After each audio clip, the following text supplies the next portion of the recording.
नमस्कार दोस्तों, उजाला online education में आपका स्वागत है। और आज हम बात करेंगे भाटी आश्रम द्वारा ऑनलाइन टेस्ट सीरीज आयोजित की जाती है। उसमें आरएस का शेड्यूल नंबर 2-3 की बात करेंगे। अब आरएस के 2 शेड्यूल पहले अपलोड कर दिए हैं, ये तीसरा शेड्यूल है आरएस का। और उससे पहले पटवारी के भी हमने 2 शेड्यूल अपलोड कर दिए हैं। पटवारी का तीसरा शेड्यूल है वो कल आएगा। तो चलिए शुरू करते हैं। हथेली पर सरसों नहीं उगती है, लोकोक्ति का उपयुक्त अर्थ बताइए। लोकोक्ति हथेली पर सरसों नहीं उगती है, तो उसका उपयुक्त अर्थ है कार्य के अनुसार समय भी लगता है। कार्य के अनुसार समय भी लगता है, अर्थात हथेली पर सरसों नहीं उगती है। इसका सही आंसर हो जाएगा। किसी सांकेतिक भाषा में जयपुर का कोड IFJK है, तो दिल्ली का कोड क्या होगा। जयपुर का कोड वो दे रखा है, तो दिल्ली का कोड हो जाएगा RSOVW। ठीक है। प्रश्न नंबर 3 है, यदि सांकेतिक भाषा में पिंक को NGLI लिखा जाता है, तो उसी भाषा में आयरन को कैसे लिखा जाएगा। तो पिंक को NGO लिखा जाएगा, तो आयरन को GPML लिखा जाएगा। इसका सही आंसर हो जाएगा C। प्रश्न नंबर 4 है, निम्नलिखित में से असत्य कथन का चयन कीजिए। असत्य कथन बताना है, अकाउंटिंग ऑडिटिंग का क्वेश्चन है ये।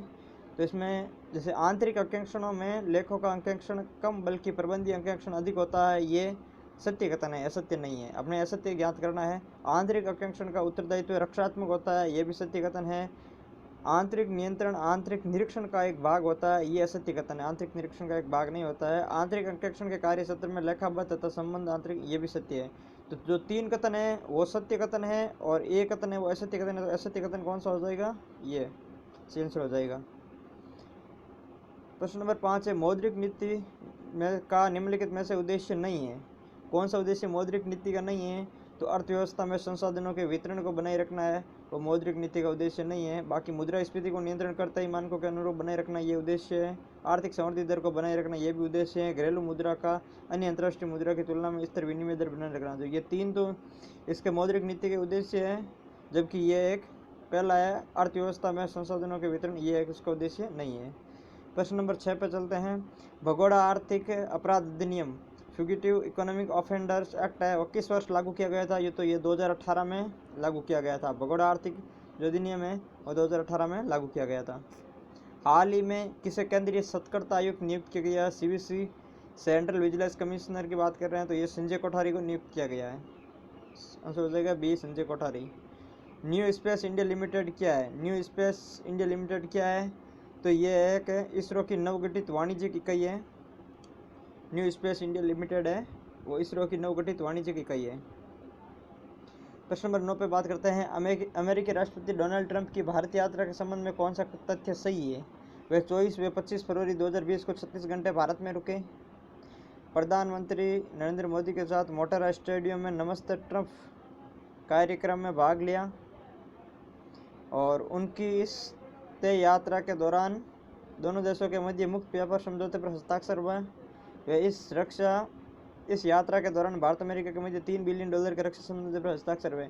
इसमें से कौन कौन सा कथन सत्य है।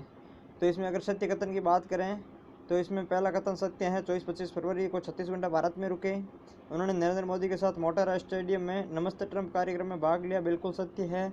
और ये तीसरा मध्य मुक्त व्यापार समझौता, यह सत्य है। इस यात्रा के दौरान भारत अमेरिका में $3 बिलियन रक्षा समझौते पर हस्ताक्षर किए गए, ये भी सत्य है। मतलब इसमें सत्य कथन 1, 2 और 4 होगा। 1, 2 और 4 सत्य हैं, मतलब सही आंसर हो जाएगा 1, 2, 4। प्रश्न नंबर 10 की बात करते हैं। किस चार्टर अधिनियम के द्वारा भारत में ईस्ट इंडिया कंपनी के व्यापारिक एकाधिकार को समाप्त किया गया था। तो देखिए, व्यापारिक एकाधिकार को समाप्त किया गया था 1813 के चार्टर एक्ट में ईस्ट इंडिया द्वारा। और बाकी पूर्णतः व्यापार मुक्त जो अधिनियम है 1833 का अधिनियम था। 1813 में वे व्यापारिक एकाधिकार को समाप्त कर दिया। उसके बाद में चाय पे उन्होंने फिर भी बाकी रखा था। चाय का जो अधिकार है वो समाप्त किया गया था 1833 एक्ट में। 1904 में यूनिवर्सिटी एक्ट पास करवाने के लिए किस गवर्नर जनरल को जाना जाता है। 1904 की यूनिवर्सिटी एक्ट है, उसको पास करवाने के लिए किस गवर्नर जनरल को जाना जाता है। तो यूनिवर्सिटी एक्ट पास करवाया था लॉर्ड कर्जन ने। 1904 लॉर्ड कर्जन ने यूनिवर्सिटी एक्ट पारित करवाया था। भारत में निकला पहला प्रमुख समाचार पत्र कौन सा है। तो भारत में निकला पहला प्रमुख जो समाचार पत्र है वो बंगाल गैजेट है। बम्बई गैजेट नहीं है, वो बंगाल गैजेट है। किस ब्रिटिश बंदोबस्त ने भारत में जमींदारी वर्ग के उदय और ठेकेदारी लगान प्रथा को बढ़ावा दिया था। किस ब्रिटिश बंदोबस्त ने भारत में जमींदारी वर्ग के उदय व ठेकेदारी लगान में बढ़ावा दिया था? तो स्थायी बंदोबस्त जब से लागू हुई थी उसके बाद में भारत में जमींदार वर्ग के उदय और ठेकेदारी लगान प्रथा का बढ़ावा मिला। रैयतवाड़ी नहीं, महलवाड़ी नहीं, लगान बंदोबस्त नहीं, स्थायी बंदोबस्त इसका सही आंसर हो जाएगा। प्रश्न नंबर 14 हो जाएगा, जून 1945 में हुए शिमला सम्मेलन में कांग्रेस के प्रतिनिधि के रूप में कौन शामिल हुआ? जून 1945 शिमला सम्मेलन कांग्रेस का प्रतिनिधि मौलाना अबुल कलाम आज़ाद शामिल हुआ था।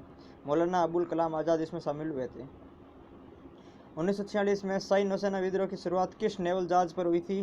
तो INS तलवार। शाही जो नौसेना विद्रोह था 1946 में वो INS तलवार पर हुआ था। प्रश्न नंबर 16, किस गवर्नर जनरल ने अपने वायसराय के अंतिम दिनों में एक ब्रेकडाउन प्लान के तहत मार्च 1947 तक भारत तक अंग्रेजों को भारत छोड़ने के पूर्ण रूप में सुझाव दिया था? तो किस गवर्नर जनरल ने अपने वायसराय पद के अंतिम दिनों में एक ब्रेकडाउन प्लान के तहत? तो इसका जो सही आंसर हो जाएगा वो लॉर्ड वेवेल था। वेवेल ने क्या किया? अपने जो वायसराय के अंतिम दिनों में ब्रेकडाउन प्लान के तहत मार्च 1947 तक अंग्रेजों को भारत छोड़ने का सुझाव दिया था। लॉर्ड वेवेल इसका सही आंसर हो जाएगा। किस स्वतंत्रता सेनानी ने कहा कि जिन्ना विभाजन चाहते हैं या नहीं, अब हम विभाजन चाहते हैं? ऐसा किस स्वतंत्रता सेनानी ने कहा है कि जिन्ना विभाजन चाहते हैं या नहीं, लेकिन अब हम इनसे परेशान होकर अब हम स्वयं विभाजन चाहते हैं? ये कहा था सरदार वल्लभ भाई पटेल ने। 1946 में गठित अंतरिम सरकार के कौन से सदस्य को वायसराय की कार्यकारिणी परिषद का उपाध्यक्ष बनाया गया है?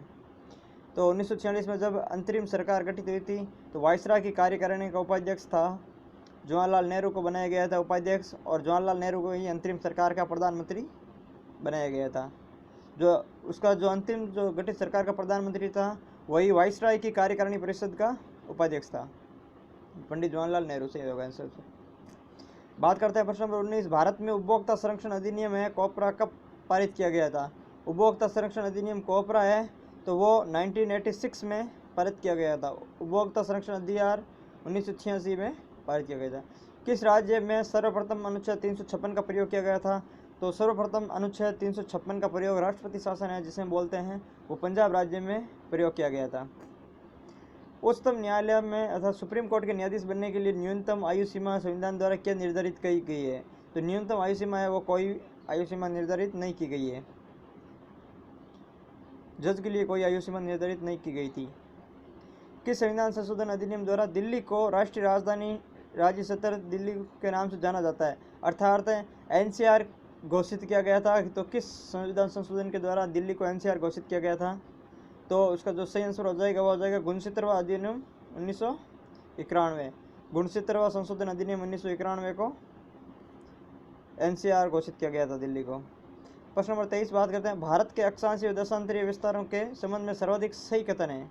तो अक्षांशीय व देशांतरीय विस्तार के संबंध में जो सही कथन है वो हो जाएगा 8 डिग्री 4 मिनट उत्तरी व 37 डिग्री 6 मिनट उत्तरी अक्षांश तक है, तथा 68.7 से 97.25 पूर्व देशांतर। तो नीचे जैसे ये भारत है तो इस भारत में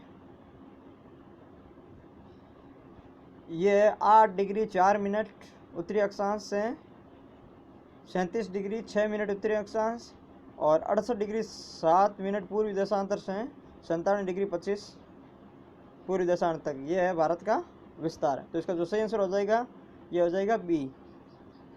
और प्रश्न नंबर अगले 24 पे बात करते हैं, पुडुचेरी का कराईकल नामक स्थान भौगोलिक रूप से किस राज्य में स्थित है? तो कराईकल है वो तमिलनाडु में स्थित है। पुडुचेरी 4 भागों में है, तो इसमें जो कराईकल है 4 भागों में एक मात्रा है तमिलनाडु में है। प्रश्न नंबर 25 है, उष्ण कटिबंधीय वर्षा वन ट्रॉपिकल रेन फॉरेस्ट निम्नलिखित में से भारत के किस भौगोलिक क्षेत्र में नहीं मिलते हैं? तो उष्ण कटिबंधीय वर्षा वन किस क्षेत्र में नहीं मिलते हैं? तो देखो पश्चिमी घाट में उष्ण कटिबंधीय मिलते हैं, उत्तरी पूर्वी राज्यों के कुछ भाग में मिलते हैं, अंडमान निकोबार में भी उष्ण कटिबंधीय मिलते हैं। जो पूर्वी घाट पर उष्ण कटिबंधीय वर्षा वन नहीं मिलते हैं, तो इसका सही आंसर हो जाएगा पूर्वी घाट। तो दोस्तों ये था RS का जो शेड्यूल पेपर नंबर 3 है उस पर हमने बात की थी, RS के शेड्यूल पेपर नंबर 3 पे। और उससे पहले हम पटवारी के भी 2 शेड्यूल पेपर प्राप्त कर सकें। अगर आपको हमारा वीडियो पसंद आया तो आप प्लीज़ चैनल को सब्सक्राइब जरूर कीजिए और वीडियो को लाइक कर दीजिए। कल हम बात करेंगे पटवारी के शेड्यूल पेपर नंबर 3 पर। और यदि आप भी आश्रम की ऑनलाइन टेस्ट सीरीज ज्वाइन करना चाहते हैं तो आप आश्रम का टेलीग्राम चैनल है वो ज्वाइन कर लीजिए। टेलीग्राम चैनल भाटिया आश्रम के नाम से ही है, जिसमें 22.8K के समथिंग जो है सब्सक्राइबर है, वो सबसे बड़ा और ऑफिशियल चैनल है। ऐसे बहुत सारे चैनल बन रखे हैं, इसमें ऑफिशियल का पता नहीं चलेगा, लेकिन जो सबसे बड़ा चैनल होगा वो आश्रम का ऑफिशियल चैनल होगा। तो आप वो चैनल ज्वाइन कर लीजिए, उसमें सारे इंस्ट्रक्शन आए हैं, उनको फॉलो कर लीजिए, फीस जमा करा दीजिए और आप ऑनलाइन एडमिशन ले सकते हैं। उसके बाद में भी अगर आपको प्रोसेस समझ नहीं आए तो आप मुझे टेलीग्राम पर मैसेज कर सकते हैं, या टेलीग्राम चैनल ज्वाइन करके आप मुझे बता सकते हैं। @UJALA उजाला क्लासेज के नाम से टेलीग्राम चैनल है। ठीक है, धन्यवाद दोस्तों, मिलते हैं अगले वीडियो में।